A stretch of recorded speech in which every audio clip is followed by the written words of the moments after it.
बिस्मिल्लाहिर्रहमानिर्रहीम। क्या ख़वातीन मर्दों से कम अकल हैं? आम तौर पर ये बात कही जाती है कि औरतें जो होती हैं वो कूड़ मग़ज़ होती हैं और वो मर्दों के निस्बत अकल कम होती है। ये राय एक हदीस की बुनियाद पर कायम की गई है और हम चाहेंगे कि इस हदीस पर तबसरा करके इस मिसकॉन्सेप्शन को हम वाज़े करें। तो वो रवायत यूँ है कि हज़रत अबू सईद खुदरी बयान करते हैं कि रसूलुल्लाह सल्लल्लाहु अलैहि वसल्लम ईद उल अधा या ईद उल फित्र के मौका पर नमाज पढ़ने की जगह पर तशरीफ़ लाए।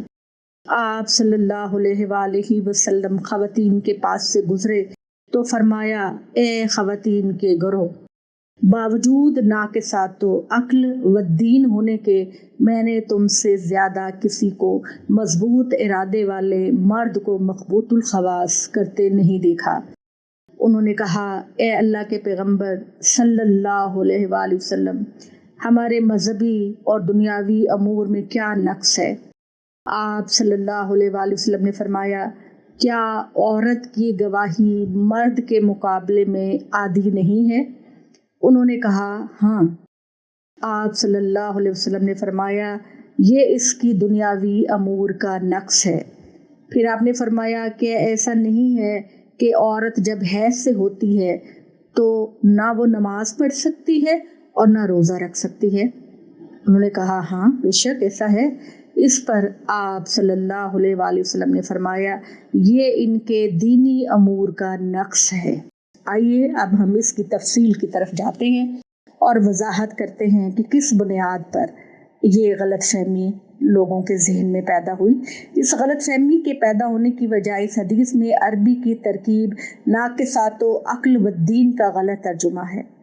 आम तौर से लफ्ज़ नक्स के वही मानी लिए जाते हैं जो उर्दू में नक्स यानी ऐब के होते हैं, जबकि अरबी के फ़ेल नकसा के मानी कम करने के हैं। और जब अक्ल का लफ्ज़ दीन के साथ इस तरह इस्तेमाल होता है तो इससे मुराद ये होती है कि अक्ल के मानी दुनियावी उमूर के हैं। अगर इन दोनों पहलुओं को और सियाक़ो सबाक़ को भी मलहूज़ रखा जाए तो नाक़िसातो अक्ल व दीन के मानी ये होंगे कि ख़वातीन को दुनिया और दीन के मामलात में रियायत दी गई है।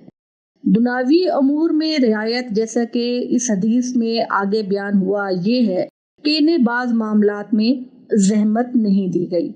मिसाल के तौर पर कुरान मजीद कानूनी दस्तावेज़ात में गवाह बनने की तरगीब मर्दों को देता है और ख़वातीन को अदालतों के चक्कर लगाने और अपनी कीमती वक्त ज़ाया करने की ज़हमत नहीं देना चाहता, जबकि कोई दूसरा ये बाखूबी काम कर सकता हो। मुआशरे को चाहिए कि वो ख़वातीन को इस तरह के मामलात में सिर्फ़ इसी वक्त शामिल करे जब मर्द मुयस्सर ना हो और औरत को किसी ज़हमत में न डाला जाए। इस तरह इस्लाम ने ख़वातीन को दीन के मामलात में भी रियायत दी है कि इन्हें मख़सूस अय्याम में नमाज पढ़ने और रोज़ा रखने का मुकल्लफ़ नहीं ठहराया गया, जैसे कि हदीस में आगे बयान हुआ।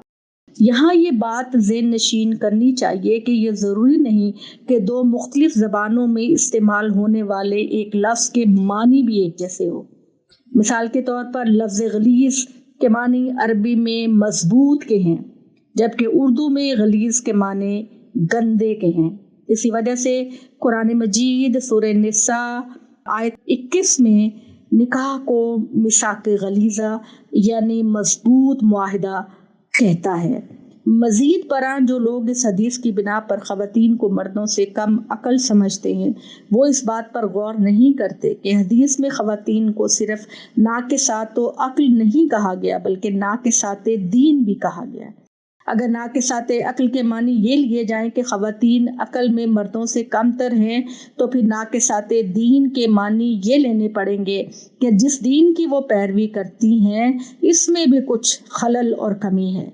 जाहिर है कि ये बात दुरुस्त नहीं, जैसा कि हम वाज़े कर चुके हैं कि ये गलत फहमी उर्दू में नक्स के जो मानी है वही अरबी में मुराद लेने से पैदा हुई है। वरना इस हदीस में जो बात कही गई है वो ये है कि ख़वातीन को बाज़ दुनियावी और बाज़ दीनी मामलात में अल्लाह ताला की तरफ से रियायत दी गई है।